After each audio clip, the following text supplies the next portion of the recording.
Spider-Man. Brand New Day could either be one of the greatest Spider-Man movies ever made, or it could completely fall apart under its own weight. And I'm not saying this for shock value. I'm saying this as someone who has been waiting for this movie for years. I want this to be the best Spider-Man movie ever. I want to walk out of the theater thinking, yeah, this is the one. And honestly, I still believe it can be. But there's one thing that keeps bothering me. And the more information we get about this movie, the harder it is to ignore. Because when you actually start looking at how many characters are packed into Brand New Day, it starts to feel less like a Spider-Man movie and more like an entire cinematic universe trying to fit into a single film. Let's break it down properly. At the center, you obviously have Peter Parker. That's your main character, your emotional core. Alongside Peter, you also have MJ and Ned, two characters who are not just side characters, they are essential to his story, mainly after what happened in No Way Home. Their relationships need time and emotional payoff. That alone already takes a significant portion of the runtime if you want it to feel meaningful. Now, on top of that, you're bringing in Bruce Banner, and we're hearing this could be a different version of Hulk, possibly the Savage Gray Hulk. That's not a small addition. That's an entire storyline that needs explanation, setup, and proper execution. You can't just throw Hulk into a Spider-Man movie and expect it to feel natural without giving it time. Then you have the Punisher. And again, this isn't just some random cameo character. This is a heavy, grounded,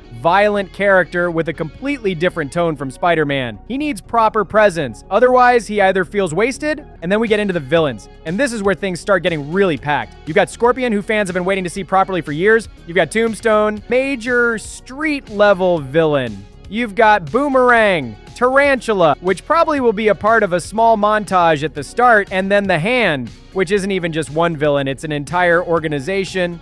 That alone could be a full storyline if done properly. And we still don't even know who the main villain is. There are strong rumors about the Jackal, which would actually make sense for a very personal Spider-Man story, but nothing is confirmed. So right now, we're looking at a movie with multiple villains without even knowing who the central threat is, which is good, actually. There are also heavy rumors about Daredevil and Kingpin showing up. Don't know about Kingpin, but I'm very much sure about Daredevil's involvement. And then there's Sadie Sink. Nobody knows who she's playing yet, but if the rumors about Jean Grey are true, then this movie isn't just a Spider-Man story anymore. This could be the very first moment where the X-Men properly enter the MCU. That's not a small detail. That's a massive narrative shift. So when you actually step back and look at all of this, Peter, MJ, Ned, Hulk, Punisher, multiple villains, possibly Daredevil, Kingpin, a mystery main villain, and maybe even the introduction of the X-Men, it starts to feel overwhelming. And this is where the real concern comes in, because we've seen this exact situation before. Now, to be fair, there are movies that handled multiple characters really well. The Spider-Verse movies are a perfect example. They had a huge number of characters, multiple spider people, different storylines, and they made it work beautifully. But the reason they worked is because they had a very clear structure, strong writing, and enough time to let every important moment breathe. They didn't just throw characters in for the sake of it. Every character had a purpose. But when it comes to live-action Spider-Man movies, history tells a very different story. Let's go back to Tobey Maguire's Spider-Man 3. I love that movie. I grew up watching it, and it still has some of the most iconic moments in Spider-Man history. But when you look at it objectively, you can clearly see where it struggled, and the biggest reason was simple. Too many villains. You had Sandman, Harry Osborn as the new Goblin, and Venom. Three major characters, all with their own arcs, all needing proper development. And the movie just didn't have enough time to handle all of them equally. Sandman got a strong emotional storyline. Harry had a full arc that connected back to the previous films. But Venom, one of the most important Spider-Man villains, ended up feeling rushed. He barely had time to develop before the movie was already moving toward its final act. Now, if you think Spider-Man 3 was just a one-time mistake, then let's talk about The Amazing Spider-Man 2, because that movie made the same problem even worse. On paper, it didn't even have that many villains compared to what we're seeing now. You had Electro as the main villain, villain, then Green Goblin, and Rhino as more of a side presence. So technically around 3 to 4 villains. That doesn't sound like a lot, right? But even then, the movie completely struggled to balance them. Electro had potential, but his character never got enough depth. Harry Osborn's transformation into the Goblin felt rushed and emotionally underdeveloped. Rhino was barely even a character, more like a setup for something bigger that never happened. And on top of that, the movie was trying to set up an entire future universe at the same time. So instead of one strong story, it became multiple half-finished ideas stitched together. And that's the scary part, because if Spider-Man 3 struggled with just 3 villains, and Amazing Spider-Man 2 struggled with 3 to 4, then what happens when a movie is dealing with 10, maybe even 12 major characters and threats? Just think about that for a second. Brand New Day is carrying way more weight than either of those movies ever did. This isn't just a too many villains situation anymore. This is multiple storylines, multiple tones, multiple character arcs, all trying to exist together. And then you add the runtime into this equation. Realistically, this movie is going to be somewhere around 2.5 hours. Maybe it stretches to 2 hours and 45 minutes at most. But let's be honest, a 3-hour Spider-Man movie is highly unlikely. Studios usually don't take that risk with this kind of film. So everything this movie needs to do, it has to do within that limited time, which means the pacing has to be fast. Very fast. Now that can be a good thing or a bad thing. A fast-paced movie can feel exciting and intense, but it can also feel rushed, where emotional moments don't land properly and characters don't get the time that he's done. And that's where my concern really starts to grow, because this movie isn't just juggling characters. It's also handling one of the most important arcs Peter Parker has ever had. We're talking about his transformation. After No Way Home, Peter is completely alone. No one remembers him.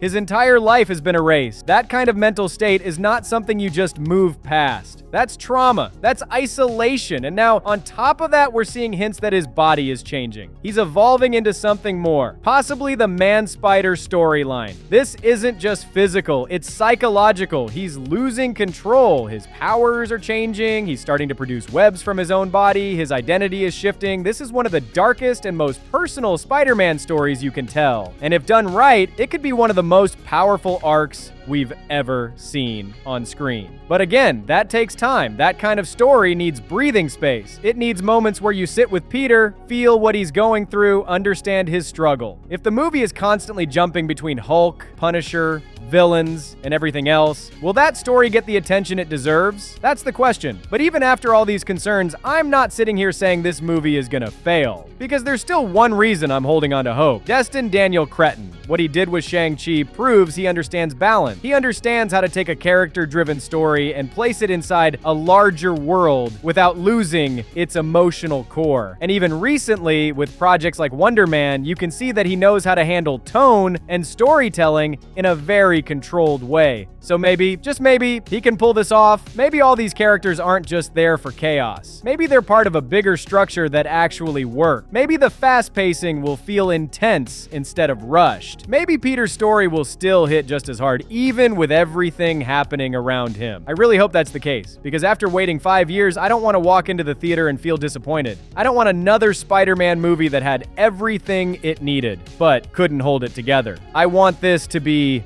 the one. But at the same time, I can't ignore what I'm seeing. The ambition is massive, and that can either create something unforgettable or something completely overwhelming. So yeah, I'm excited, very excited, but I'm also a little worried, and I think that's fair. Let me know what you think. Are you confident this movie is going to deliver, or do you feel like it's trying to do too much? And if you're a Spider-Man fan like me, make sure to like, share, and subscribe, because we're going to be talking about everything related to Brand New Day as we get closer to release.